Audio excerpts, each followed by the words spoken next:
Hi everybody. So this is going to be the Oscar video where I talk about the best animated feature nominees. So a couple of things. Number one, I'm recording with my Boya mic. It's a microphone mic I bought for quick occasions like this, or I'm not in my current setup right now, so we're going to deal with this. So if my audio sounds a little bit higher and not as quality sounding, that's probably why. My apologies in advance. Number two, there's no script, by the way. I just record as I go along. I'm going to be sharing my thoughts about the nominees for best animated feature, and I hope you enjoy. Here are the nominees for the best animated feature. Flow, Inside Out 2, Memoir of a Snail, Wallace and Gromit: Vengeance Most Foul, and The Wild Robot. The way I predicted this would be the setup is amazing. All right, let's talk about Flow. So I got to see Flow at a local theater, and I was solely watching it because people were talking about it. So I was very excited about the movie because of the animation. Like, the trailer looked breathtaking. I was enjoying every second of like this world I had no idea I was entering. What was really special about this movie was the lack of dialogue, and I just keep thinking about how there's gonna be people all over that are gonna like all understand this one story about these animals on this boat to some voyage to escape the floods. I should preface there will be spoilers ahead. What was really great about the movie is the animation. I think the eyes of each of the characters are my favorite part. I wasn't really crazy about some of the moments in animation. Some of the rendering didn't look as neat, which isn't a bad thing, but it was just something I noticed. I also appreciated that we get to make context clues on things that are happening because I noticed the cat's just all alone. There's no one else of his kind or species out there. And yet I'm seeing all these cat statues all over. So I'm thinking, did he have a family? Were there a lot of cats in this place once? But then these floods kept happening. Like, did all the cats die? And I think that vagueness of not knowing what was going on is also what kind of made me a little bit frustrated when I watched the movie because I wanted to appreciate what I was witnessing, but at the same time, I had so many more questions. And I'm like, I want them answered, sir. Please tell me. I also thought the bond that the cat would make with the dogs and the capybara and the lemur, the bird, all these creatures that came across this voyage was all amazing. Also, can I talk about the bird? The bird had went through so much. Not only did his own kind said, you ain't nothing, and we break your dang wing. And I was like, what?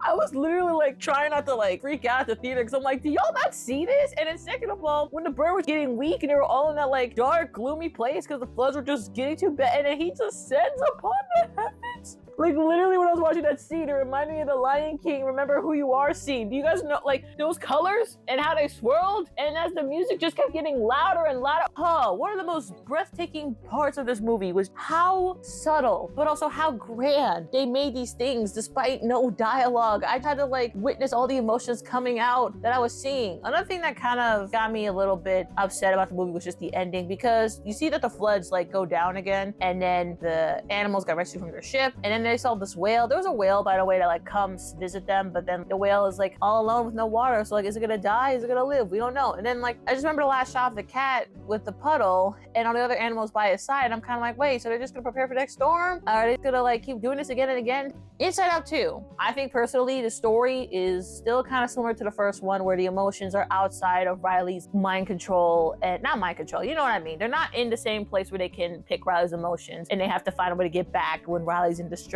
of something that's going on outside of her own world. One of the things that also annoyed me so much was like the new emotions, the names for them. This is like a personal peeve, and I don't know if people will understand it, but like, so there's anxiety, envy, ennui, and embarrassment. Why are 3 out of the 4 emotions E-related emotions? I don't know why that like bothered me. And there were other emotions they were gonna have on, but they just got cut due to time. Why these certain emotions, I wonder? I could understand it's because these are the teenage years, and these are the kind of things that teens feel at this time. That was just a personal pet peeve I could not get through. I thought it was great to see Riley, now a teenager, having to make all her friends and wanting to become the best at her hockey skills, and then that being tested with this program she's a part of, and her friends are telling her that we're not going to be going to the same school, and I'm like, no. And then she's with these new crowd of people, and she's kind of forgetting her old friends. I'm like, Riley, don't do this. All that stuff was happening, and then leading up to all that chaos, the emotions themselves are trying to figure out, how are we going to stop anxiety? How are we going to deal with the fact that there are going to be new emotions coming in and out and XYZ? What I was worried about Inside Out 2 was definitely the way they would showcase the mental health and emotions through teenagers. Not to say it's a bad thing, but I would see jokes about anxiety and mental health, and I'm like, hey, be careful with that. Not to say we can't joke about it, because hey, it is kind of funny and relatable, but it's like some people don't see this as serious conditions that need to be talked about. My own anxiety has prevented me from doing certain things that I still kind of regret doing for not even trying to do, because I felt like there was this invisible force preventing me from doing what I actually wanted. I've gotten better with how I control my anxiety and my own self-confidence, but like back then, dude, it was real brutal out there. Even scenes when I watched Riley try to be all cool with her new friends and like acting like she doesn't know the other things that she used to know with her old friends, I was like, oh, it just pained me because I was exactly like this in middle school. If you know me, I'm so sorry. I'm very sorry for how I acted. Like, it's one of those things I look back and I literally wish I could go slap my little self and tell her, like, don't. Anyway, that's not the point here. The point I'm getting at is that I don't want anxiety to be something where, like, they put a band-aid over and it's like, you'll never get anxious again. I got worried about that because it's hard. It's very hard to fully pinpoint how to talk about this. But thankfully, Pixar didn't do that. We don't have to get rid of anxiety, but we just learn to cope with it. We give anxiety what they need in certain times and manners. And not to say that it's okay to be anxious. It's another thing when your anxiety can overwhelm and take over your other emotions to later prevent you from doing things. All that stuff was going down. Besides those serious topics though, like, it was well executed. And yeah, animation has a nice improvement. I really like the different styles too of animation, like the 2D kind of inspired Mickey Mouse Clubhouse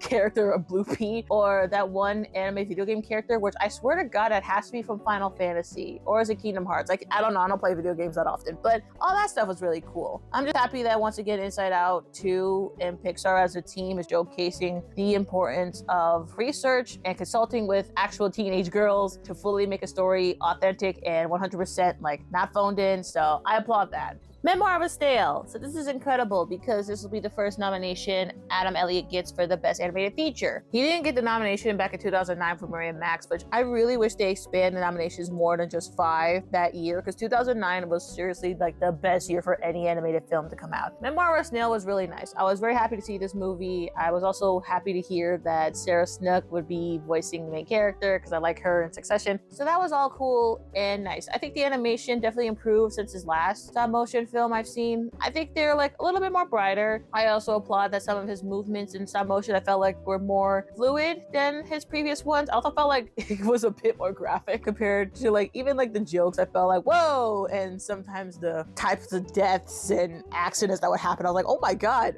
But I'm happy about that. I remember reading an article where he talked about like, yeah, Disney doesn't do a lot of these things that I'm doing, or like, why can't we showcase this? Completely valid. You have Grace talking about her story about her and her brother and her own childhood with her father, and being separated from her brother, meeting other people along the way, not to mentioning her brother and where he went off to, all this other stuff. There were moments in this movie where I was laughing so hard. There's also moments where I was emotionally devastating. 2 scenes come into mind. I was absolutely sad when the dad died, and it just kept clapping continuously until they realized he wasn't waking up. And the judge remembered she was the same girl that wrapped Christmas lights around him, and I don't know why that got me. With Memoir of a Snail, I really appreciated this time around was seeing Grace, a middle-aged woman, having such a hard time with her own self and feeling so much regret of her life because of her obsession with snails, and she felt like she's missed out on so much, especially with her brother. All that stuff was going on to her, and she didn't realize who she has become, and even meeting with all the other characters and their own tragedies. It's like, yeah, it was a brutal thing to look at. At its core though, with Memoir of a Snail, I really appreciated how in this world you have so much to live for. You have so much out there, and the last thing you ever want to do is feel like you wasted so much time because I didn't do this or I can't do that and all that other stuff. It's one of the most earnest films I watched of that year, solely because I think that ending was like one of the most fulfilled and rewarding feelings I've ever got to experience. And I was really thinking, please, please, please end up with what I want. And it did. And I'm very happy for that. When the announcement that Wallace and Gromit was coming back with a second movie, Vengeance Most Foul, I was really excited because it has been over some time since the last movie they did, Curse of Were Rabbit.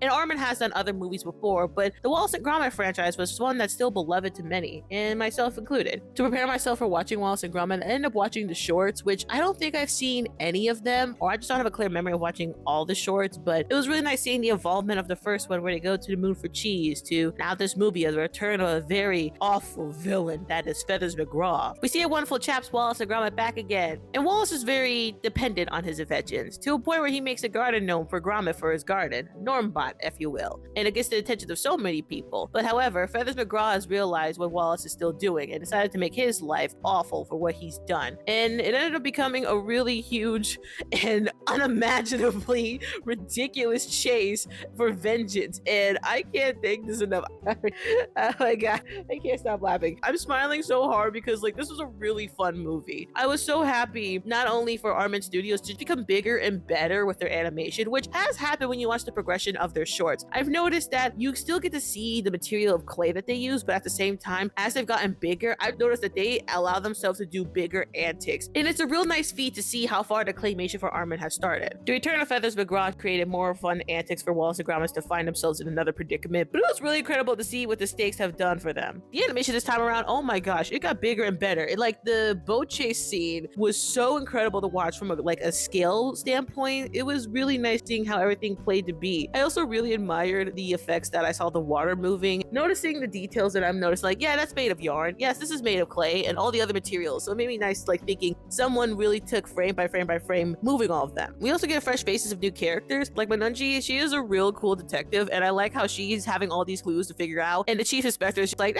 don't worry about that. And all of that was real nice dynamic for the two. I think the humor is spot on compared to the last film. Everything works. Wallace really has to take a break from his adventures and remember the simple pleasures of basic errands and chores. And please listen to your dog. Don't call them man's best friend for a reason. Anyway, I had such a fun time with this movie, and it shows how sequels can actually work. I don't think all sequels can be bad, but if you remember the materials and make a cohesive story to add and figure out how you can imply this character to return after what happened from the last events, it works out so wonderfully. And this was great.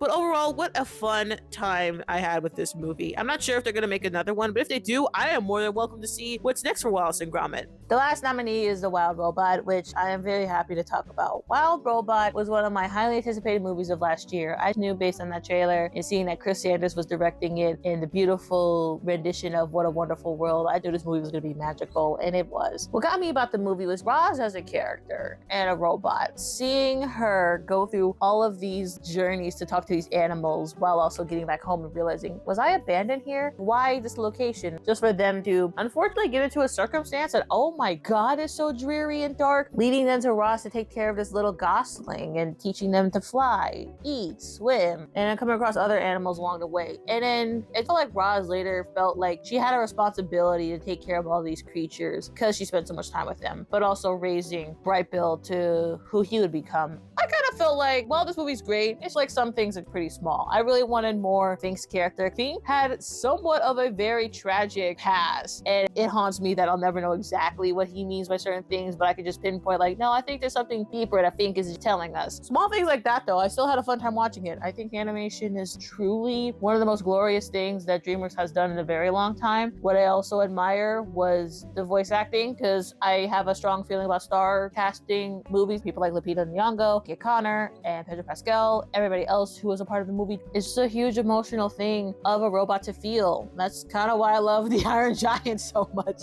It reminds me of that in a way. Roz later on learning there's so much to humanity and life than practically following orders and becoming someone's checklist. I had a really fun time with this movie, and I'm also happy too that this movie got Best Score and Best Sound in the Oscars, which sound was a huge surprise. I wasn't expecting it, but score I'm very happy for the most. The score was fantastic. So all these nominations, I'll be happy if either of them wins. I mean, Inside Out 2 is not really my personal pick, but I really am happy for this list of nominees this year. Wild Robot to me is my pick because I really have admired how the animation looks, how I spent so much time crying because why were those goslings so mean to Brightbill? And then when Brightbill blew away and Roz kept following and they couldn't do it. Anyway, to the point that it was a very emotional feel for me. One I truly cherish and reminds me once again the power that animation can do to somebody. And I think one animated movie at a time will truly showcase the importance of animation having in cinema and being taken seriously.